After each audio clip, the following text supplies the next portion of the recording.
We must warn you, what you're about to hear is extremely disturbing. You mentioned that you lost your virginity to a corpse. Yeah. Can you tell us a little bit about that? What happened? Oh, well, just last night, my mother, yeah. Okay, not somebody else. You're talking about your mom. Yes. Okay, so before that you had never had sex?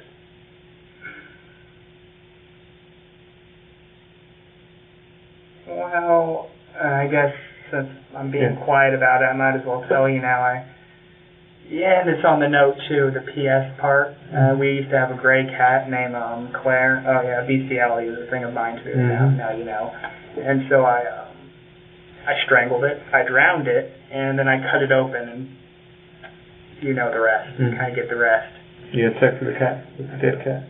Yeah, ripped it open, stuck it in there. Yeah. Kimberly Diane Hill was born on March the 28th, 1963, in Miami, Oklahoma. She was the daughter of Clyde Ray Hill and Sharon Violet Maples. Kimberly was described as a devoted, selfless mother and a proud Marine corporal who served her country from 1982 to 1992. Her nature was described as a loving and caring, and that kindness extended to her professional life. Kimberly had 2 children, one of whom was Kevin Jezreel Davis, born on December the 28th, 1995. At the time of her death, Kimberly was working as a hospice caregiver. There seemed to be nothing wrong, but the day before her 51st birthday, on March the 27th, 2014, she lost her life inside her apartment in Corpus Christi, Texas. At around 10 a.m. that morning, officers from the Corpus Christi Police Department were dispatched to her home on the 4300 block of Costoris Road after receiving a 911 call from her son, Kevin Davis. Kevin, who lived with her, told the dispatchers that his mother was dead. When officers arrived, they found a horrific scene. Kimberly was half naked from the waist down and covered in blood. It appeared that her skull had been split open.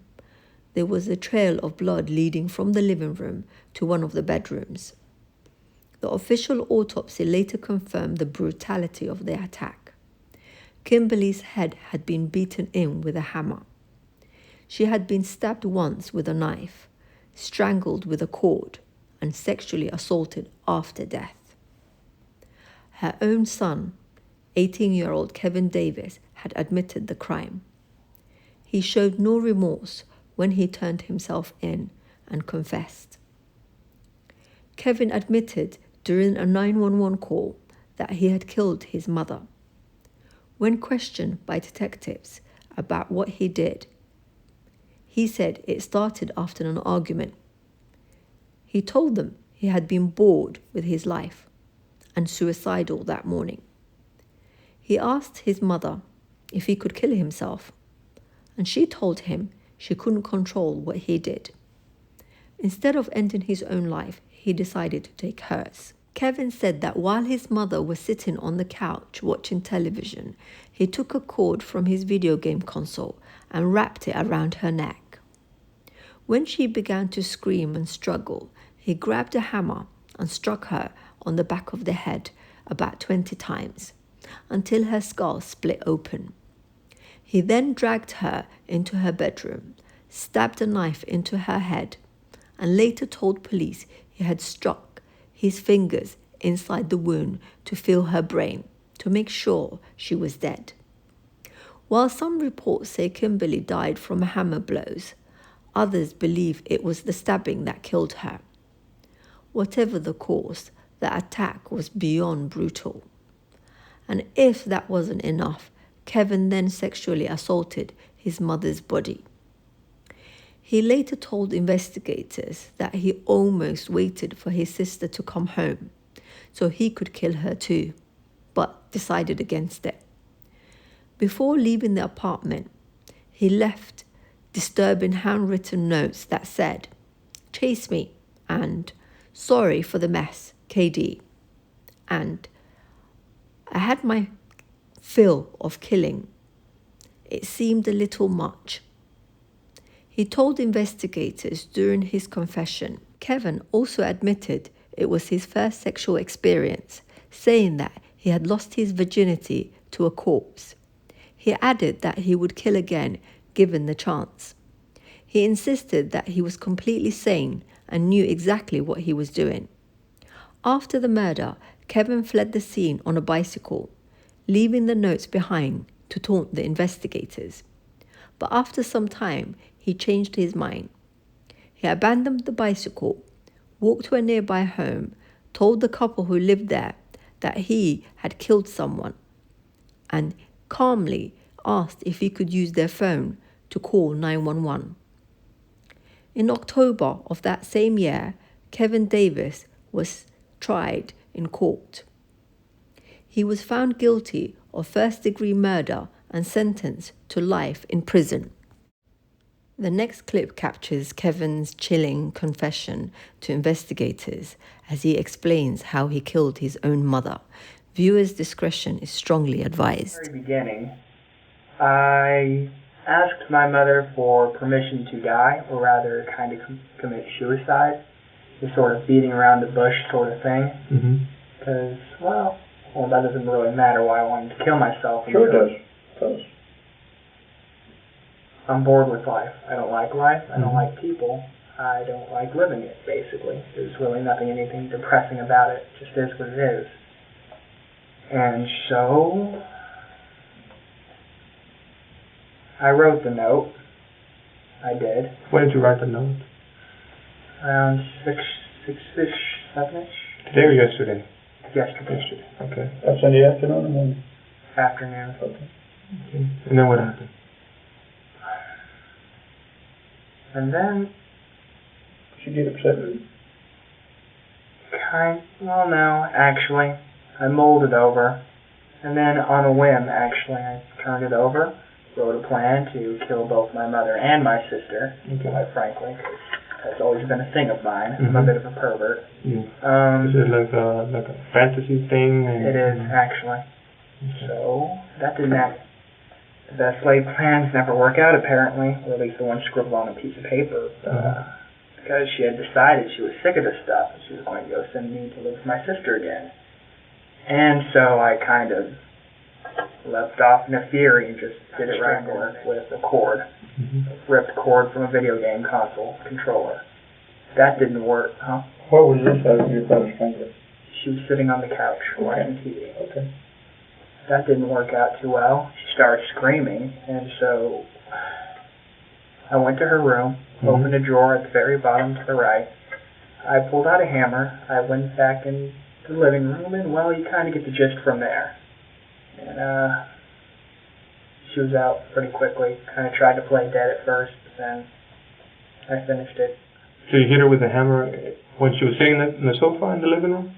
No, first I tried to strangle her, and that didn't work. She grabbed the cord, so I raced back into her room, grabbed the hammer, came back out, and then did it.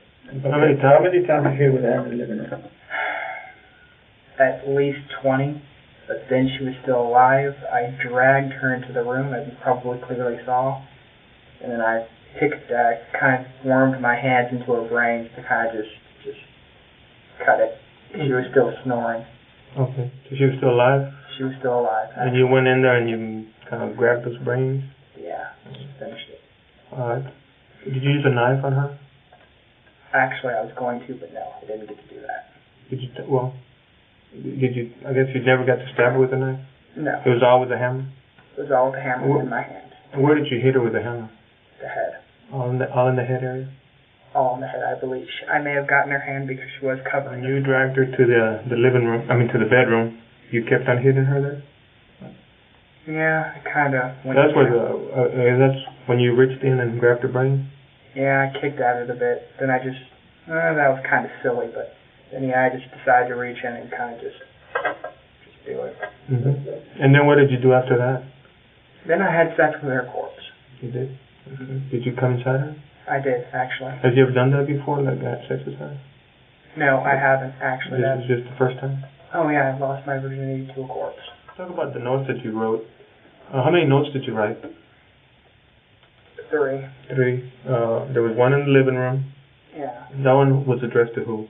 Desiree, my sister, because I knew she's a good girl, but rather sensitive. I knew she would lose her head if she kind of saw that. You remember what the note said? Keep your head. Hurry. She might still be alive, although I highly doubt it in parentheses. Mm-hmm. Something along those lines. Yeah. Sincerely. But when you wrote the note, you knew your mom was already dead? Oh, yeah, I knew it. And, you know, So it was you're kind just messing with Desiree by writing that she might still be alive? and my sick sense of humor. Okay. I was pretty well off my rocker by You then. feel sorry you did this to your mom? In a way, yes, but I wouldn't take back what I did. It's strange, really. I did love her. In a way. Can she be mean to you? Oh, no, she's been the best mother. Okay, so there's nothing that she did? Oh, absolutely nothing. No, If I was to ask you, what did she do to deserve this, what would you answer? absolutely nothing. I'm a terrible, I'm a Terrible cruel, disgusting You feel like, person. well, you're done with your mom. You still feel like you want to keep on killing? To keep on, with other fantasies? Or how do you feel? I came here to pay for my crimes, so I guess I should continue with the truth. Mm-hmm. Truthfully, Yes, definitely. I would kill again. Mm-hmm. How about us? You think you want to kill us? Oh, no, rather, men aren't my thing, actually. Women. Yeah, dressing up in a nice suit, sneaking into her house, disabling her boyfriend. I'd bring a pretty dress with me to dress her up in. I was always into strangling, but after that last blunder, I guess maybe something big and sharp would be more along my thing. Mm-hmm. And I could, I don't know, probably decapitate her, as I prefer my women dead. Okay. I would dress her up. I'd stitch her up. Kind of try to work the head back on, perhaps. And then I'd go to town, and it would be a night to remember. Mm-hmm. And then I'd kind of just burn everything and run for the hills.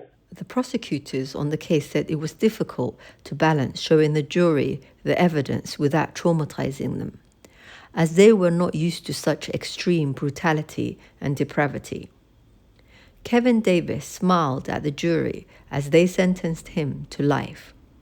He's currently serving his sentence at the Chester 4th Unit in Richmond, Texas, a high-security psychiatric facility.